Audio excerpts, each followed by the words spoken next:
No role plays, just real. Chris and Lorenzo share 4 decades of combined experience to help you become a more effective leader. We've never really, as a workforce, spent a lot of time on making sure we're developing good leaders. We'll be able to share stories, experience, mistakes, failures, successes. This is Hacking Your Leadership. Welcome to Hacking Your Leadership. I'm Chris. And I'm Lorenzo. And Lorenzo, we are continuing with episode number 3 out of 5 on our 5 P's of leadership, kind of boiling down what our listeners are asking for, of getting leadership into kind of a smaller, succinct package of some of the things that we think are important. And, 2 weeks ago, we discussed our personal policies, the ethics, and our kind of our non-negotiables of our personal value systems. Last week, we discussed our platform, kind of the tools that we have in our bag in order to do the job of leadership when we're working. And then today, we're going to talk about perseverance. And perseverance, I think I like the order that we're doing these in, because once you know what your bumpers are and your non-negotiables and your personal value system, and then you figure out what tools fit within that, obviously, now you kind of have the tools and the route to take, but you're going to hit some roadblocks along the way. There's going to be hurdles. There's always hurdles. There's always roadblocks. There's always things that will get in your way and will test you to see whether or not you've picked the right personal values and policies, and whether you have the right tools, or if you have the wrong tools, you have to pick new ones. And so, think about a time when you were a leader of people and you had to persevere. You had to kind of deal with some stuff that you would rather not deal with and that you couldn't deal with forever, and kind of talk about that a little bit, because I think there are leaders out there who might be in situations right now where they're kind of, they're being worn thin, and they need to kind of figure out, can they persevere through this? Yeah, well, perseverance as a leader of people is every day. I mean, right? Sure. It's when you're in the people business, and you are, doing your absolute best to empower people, inspire people. And to a degree, my personal, leadership style and what I enjoy the most is a little bit of controlled chaos. I kind of believe that if you truly empower people, and you explain to them how you appreciate so much their uniqueness, and you believe that they can figure things out, and you want to give them opportunities to test strategies, take some calculated risks, things like that, you're going to have some of these, speed bumps and things that are going to happen when people, maybe push a little too hard, or they do make the wrong call, or, how you want things to go isn't exactly that way because they're running really hard, but a little bit off the wrong track. So I think as a leader in that style, the perseverance is something that you just end up dealing with. I think specifically when I've had to really, consider perseverance and work through things is typically when you are a leader of a team, or a location, a business unit, and you've had a chance to be there for a little bit of time. It's kind of like you've been there for a year and a half, and what you end up having to do then is not only step in and maybe drive a result or get the thing, meet your goals, exceed your goals with the first amount of time. And usually it's, maybe it's a year and a half. Then you have to do it again. And what happens sometimes when you have to, kind of grow upon what you've already done is there are factors in the business, or factors in the environment, in the culture, there's factors in business that can have a negative impact on whatever it is that you're, looking to achieve. And that can be a recession, that can be a new product category, that can be a competitor coming out of nowhere. But things can happen where all of your effort, all of your time, all of your investment in people and development, the result is not where you want it to be. And I think when that happens, you find yourself in a place where you have to make a really hard decision, which for some of us is an easy decision, which is, do you stay the course? Do you continue to work and lead people in the way in which you found success and was the right way? Or do you do things that, may, as we've talked about, may put into question, your personal policies and may go against what your platform is. And I think that perseverance in those times of my career, that's really when I've understood that you kind of have to buckle down and double down on who you are as a leader, what you believe in, and know that by doing the right work, chances are really good that you'll actually be able to come out of the other side of that with some success. Yeah, I agree with that. I think that there's always going to be hurdles, obviously. And I loved your example of how you try to lead with controlled chaos, because I heard a story a long time ago that there are certain species of turtles that will stop growing to make sure they never outgrow the tank that they're in. And if you keep them in a little tiny terrarium, then they'll be happy and they won't grow, but they'll be happy in that size. And if you put them in this giant, huge thing, they'll continue to grow. And this idea, it really resonated with me when I heard this. When it comes to people, I think people are the exact same way. I think the controlled chaos, there are more things for you to do as a leader in that environment, but the potential that your people will have to be able to show you is so much greater than if you eliminate that chaos. You can keep it completely controlled, and it will make your job as a leader probably a little bit easier, but you will get a lot less out of your people. So I love that aspect of it. When it comes to, persevering, I like having these kind of roadblocks in, kind of intermittently. Nobody wants to deal with it all the time. People want some smooth seas when sailing every once in a while or most of the time. But the ability to weather these storms and to go over these bumps in the road, I think are imperative for testing one's mettle when it comes to leadership. So we talk about, testing your personal values.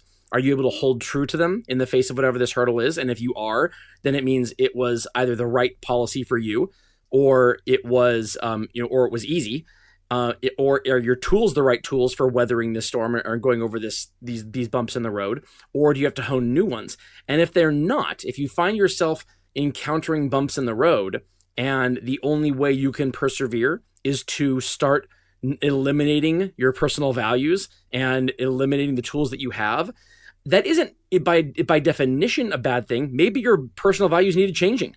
Maybe the bump in the road is that the way you did things was completely command and control, and the bump in the road is now you have a team reporting to you who doesn't like command and control. They want to work independently. They want to work without a micromanager. That's the bump in the road. And now you have to decide, well, does that go against my personal policy? Do I only want people working for me who will do exactly what I say? So don't think of this as inherently bad or inherently good. It just is. And how you're able to go through these will test your ability as a leader, because every leader will go through them. Yeah, no, absolutely. And I love the point about, the idea of perseverance as a leader, in the fact that your environments will change, your people will change, and the expectation of how you show up as a leader will change. Like there will be the core values of who you are and what you believe in and how you lead people. The how can be somewhat adjusted. And the reality is if you see your team as a collection of individuals and you want them to show up and be their unique selves, you have to accept that across the entire board. I'll give you a great example. So I was having some dialogue with somebody the other day and explaining to them that I really enjoy people that are super passionate, that are have a sprinkle of competitive nature in them. They're constantly looking to how not only how can they get better, but like how can we get better? And they're the first ones to like make some noise if somebody has makes a bad call. Like you could have 100 great calls in a row from a leader. It's all really good, and there's one bad one. That person's like, see, this is what I'm talking about, right? They kind of make a little bit of noise, and you're like, but come on, man, it's been a really good to what you were saying. It's like it's been a really good smooth ride for quite a while, which means that we're doing some really good work here. Mm-hmm. But they'll be the first ones to call that out and point that out.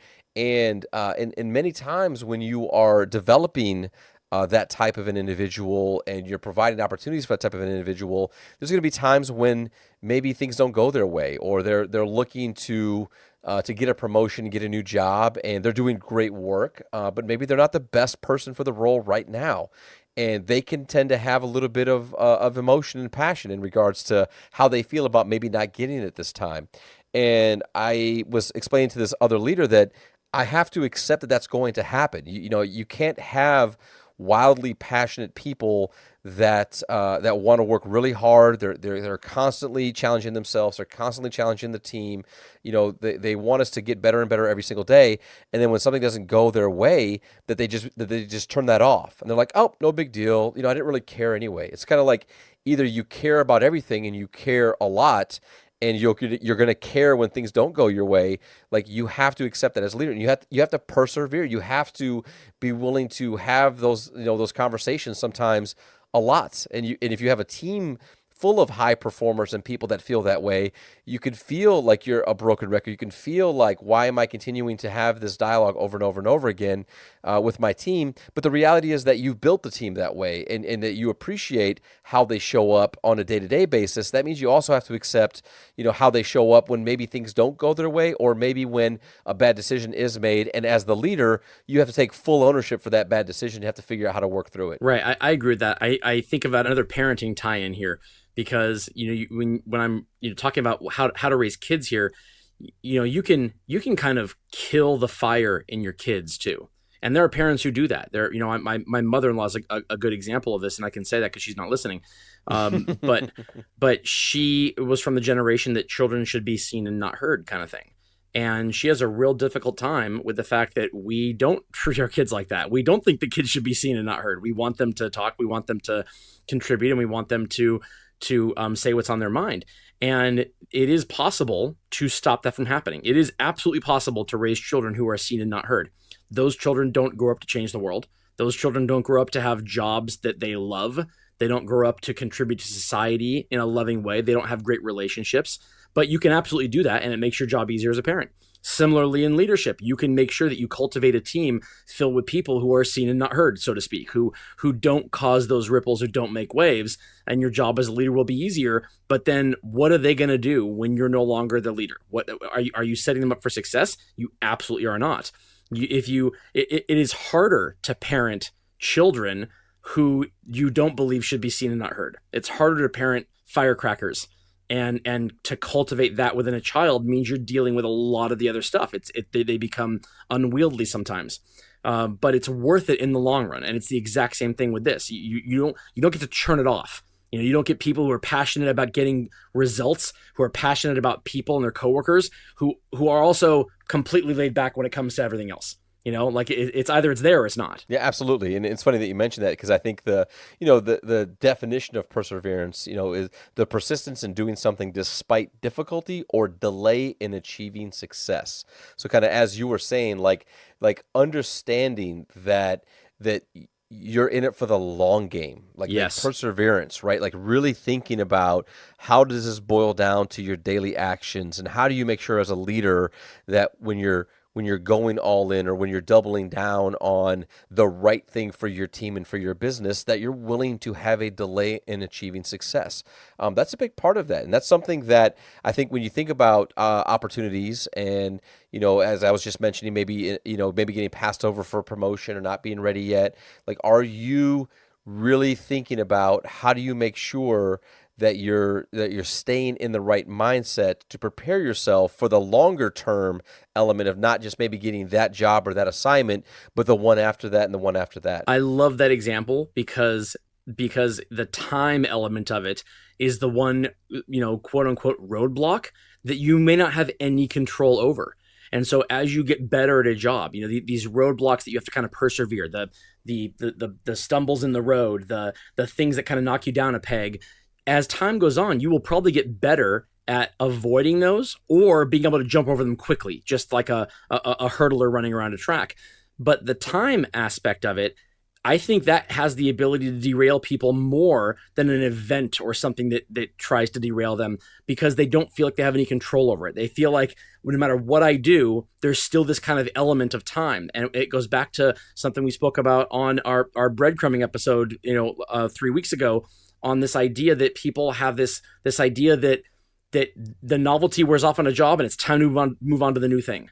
Mm-hmm. And if you're a leader, part of perseverance is understanding that even though you feel like you have mastered a role, and even though you feel like any roadblock that comes your way, you have an easy time navigating past it or around it or underneath it or whatever it is, at some point there is still an element of time. This might not be the right time for you to get promoted, or for you to take on this team, or for you to take on this responsibility, simply because it isn't the time. And there's nothing you can do about it besides focus on doing your job well every single day, and trusting that if you have the relationship with the right people, that when the time comes, you're the first name that comes to their mind. Yeah, absolutely. It reminds me a lot. I was watching it's Grit, Angela Duckworth, the author of Grit, Oh, and yes. she talks about the power of passion and perseverance, and to your point about the parenting aspect and children and whatnot, when you think about wildly successful people and the things that a lot of them have in common, it is the idea of grit, that they're willing to really, they care deeply about something so much, and they're willing to play the long game and keep their head down and know that, if they can continue to do the right work the right way, they will get, to where they're going. And to your point, that there's almost like this, like intentional ignoring of time, like not looking at time milestones, but looking at like behavioral milestones, or milestones measured by progression versus the time, versus time frame. And I think that's a really great way to look at, not just the work in general and from a leadership standpoint, but life in general, to understand that some things will take longer than others. And it comes down to, are you willing to be committed enough to do the extra work and to do the things that are going to get you there in the right amount of time, or as a lot of leaders will do, is will they give up, or will they shuck what they believe in and how they would want to do things and just kind of fall in line with whatever their direct leader believes in or wants them to do, or do they kind of have that chameleon leadership element where they shape shift based upon the priorities of the organization, and you don't really know what you're getting any day of the week with that leader. And I think it speaks to what we talked about last week around platform, is can your people say this is what you stand for as a leader, and these are the things that are the most important to you. And if your people aren't willing to say that, then I think maybe the perseverance piece is something you need to consider and think about. Are you willing to stand for the things you need to stand for? Are you willing to implement your platform regardless of how long it may take you, or the delay in getting the results that you need to get? Yeah, I love that. And I put myself in a situation of times when I've had to make those decisions. And I'll tell you, I don't think grit and perseverance are universal. It's not like some people have it and some people don't. I think everybody has it in some situations, and it's harder to summon for everybody in other situations. And the denominator there, that the thing that decides whether or not I have it, the biggest one, is whether or not I have passion for what I'm doing. Mm-hmm. And it's hard to get up every morning and have grit and have perseverance and go through these roadblocks and stumbles and hurdles trying to get promoted or trying to move up for a job you can't stand. Like, I would argue it's virtually impossible to do it for a long time. But it's a lot easier to do it if it's for a job you love. Not just you plan on loving the job you're going for, but you love the job you're currently doing now. So if the next opportunity passes you by, the next thing you weren't selected for, the hurdle or the roadblock you're encountering stops you from moving on to that next level, do you love the level you're currently at enough to where you won't lose your passion for it? And I think that's so important to do, because it's the difference between, are you trying to move out, or are you trying to move up?